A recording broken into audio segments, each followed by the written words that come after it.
안녕하세요. 저한테서 자매의 레미입니다. 오늘은 AtoZ Mysteries Jaguar's Jewel chapter 3 맞죠? chapter 3를 읽어볼 건데요. 그러면 읽어봅시다. 그래서 저희 엄마가 그 영상을 보고 맨 처음에 이렇게 하고 나서 제가 이 휴대폰을 이렇게 있다가 이렇게 돌리거든요. 그러면은 이제 좀 이상하게 보인다 그래갖고 세로 화면으로 이제 계속 갈 거예요. 지금 이것처럼 아시겠죠? 그러면 읽으러 가봅시다. Chapter 3. Ding's uncle lived in a squat gray building a few blocks from the museum. A tall man in a green uniform opened the doors. Good morning. Good evening, Mr. Duncan, the man said. Hello, Roger. Kids, this is Roger Hobart. Uncle Warren put his hand on Ding's shoulder. This is my nephew, Donnie. And these are his pals from Connecticut, Josh and Ruth Rose. Oh, this is Roger Hobart, the doorman. Roger smiled at the kids. Welcome to New York, he said. Will you watch their backpacks while we're out? Uncle Warren said. I'm taking the kids for dinner. Any suggestions? Roger rubbed his stomach. How about the Panda Palace for Chinese? Perfect, Uncle Warren said. How about it, cats?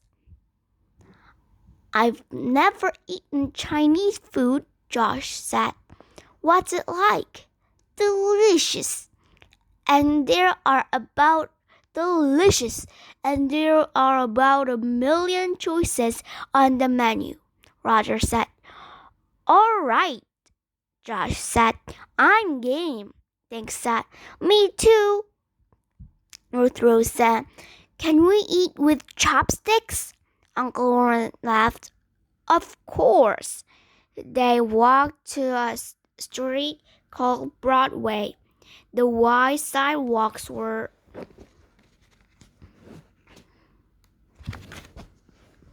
crowded with people. Lights began to come on in store windows. A man leaned against the building playing softly on saxophone. The saxophone case lay open at his feet. Look, Josh whispered. There's money in that guy's case. If people like his playing, they give him money, Uncle Warren explained. He dropped the dollar bill into the case. The kids each dropped some change and getting a smile from the sax player. Here we are, Uncle Warren said a few minutes later. The Panda Palace had a shiny red door with fake panda bears standing on either side. A smiling host welcomed them to the restaurant. 2 hours later, Josh leaned back from the table. I'm stuffed, he said. Their waitress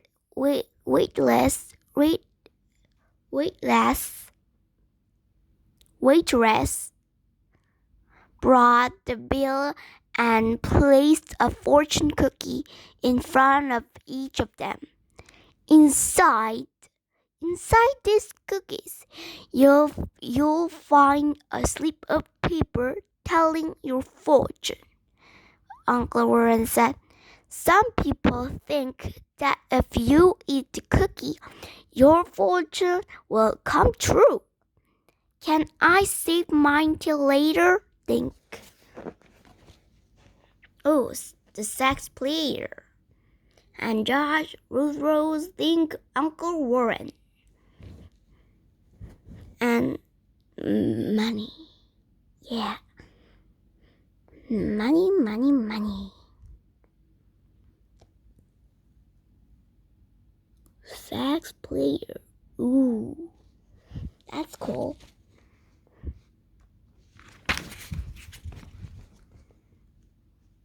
Asked, my stomach is ready to bust. Good idea. We'll have the cookies at home, Uncle Warren said. He paid the bill and they left the Panda Palace. By the way, what were those black slimy things on my chicken?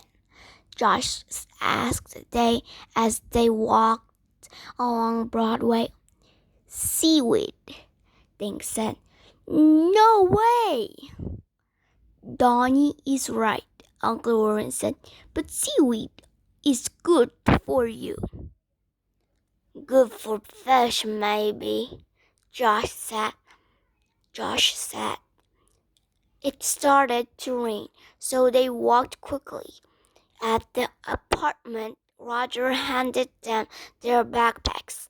How was dinner? He asked. I ate black seaweed, Josh muttered. Roger grinned. Good stuff, isn't it? He asked. Uncle Warren and the kids rode the elevator to the 10th floor. They walked down the hall to a gray door. Welcome to my little apartment, Uncle Warren said. They led them inside. Uncle Warren's living room was filled with old, comfortable-looking furniture. The carpet on the floor was thick and soft. Paintings hung on the white walls between overflowing bookcases. Neat place, Uncle Warren, Dink said. Thank you, Donnie. Ruth Rose, you get the guest room, Uncle Warren said. You two boys can share the folded-out sofa here in the living room.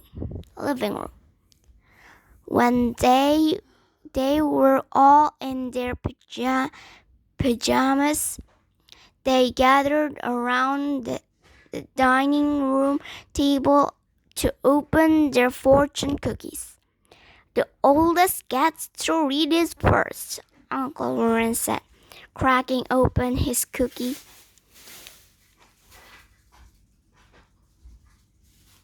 He read his fortune silently, then laughed out loud. Mine already came.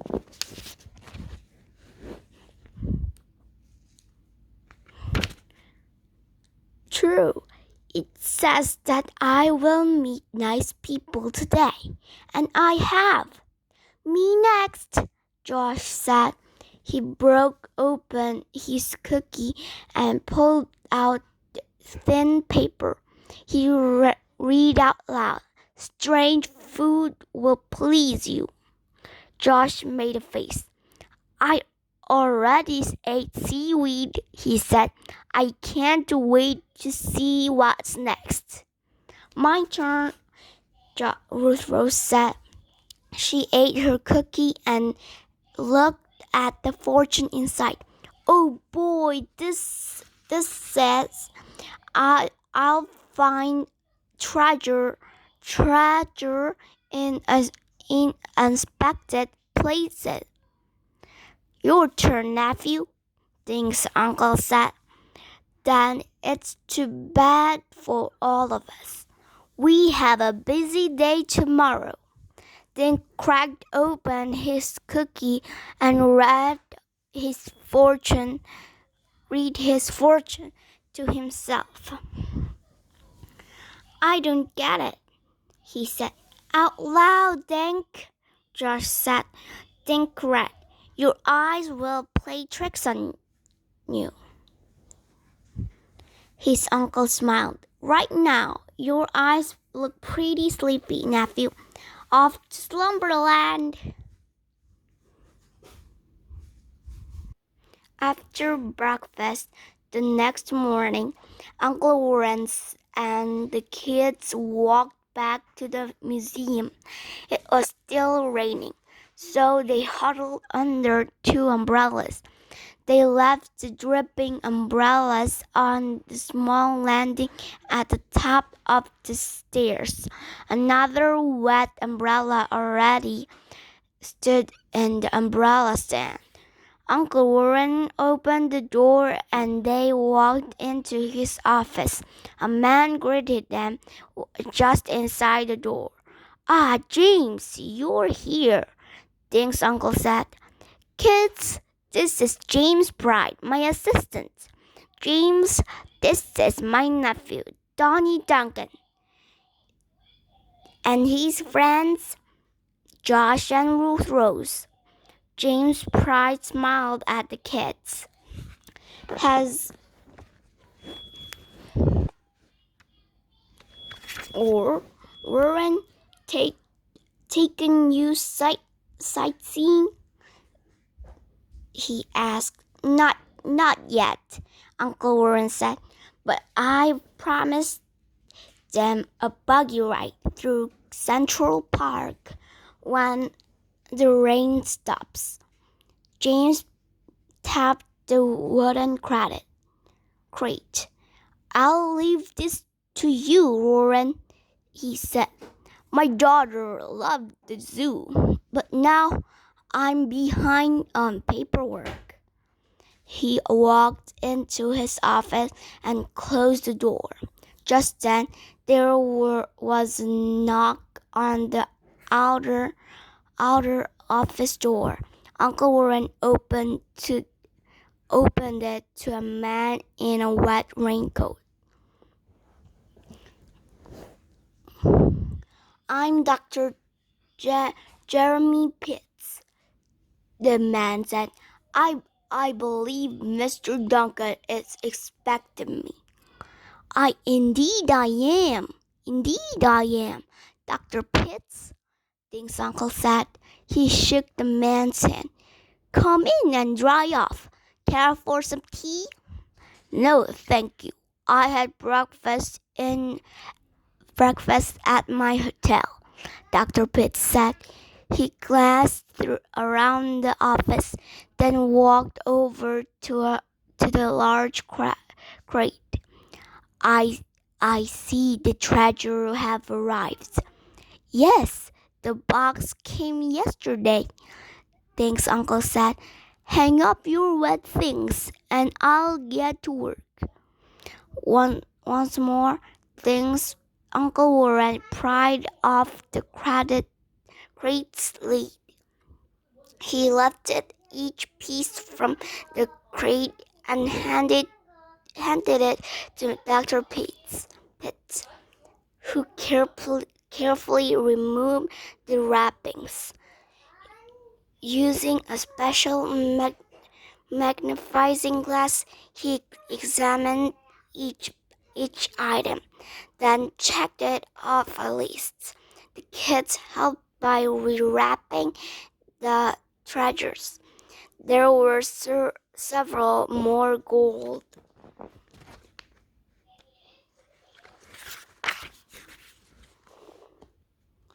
cups, a few carved animals, some pottery, and colorful masks made of jade and feathers.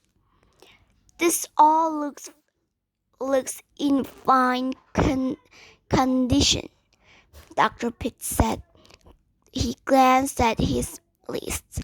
But where is the jaguar, Mr. Duncan? Dink's uncle reached down into the crate. Donnie, can you give me a hand? He asked. Dink hurried over, and together they lifted the long, heavy package out of the crate. Place it here, please, Dr. Pitt said. He stood near the right side of Uncle Warren's desk. Watch the fish tank, Donnie, Dink's uncle said as they set the heavy package down on the desk. They all gathered around as Dr. Pitt stripped away the brown paper. This is Dr. Pitt's. And this is James. This is James. Yeah.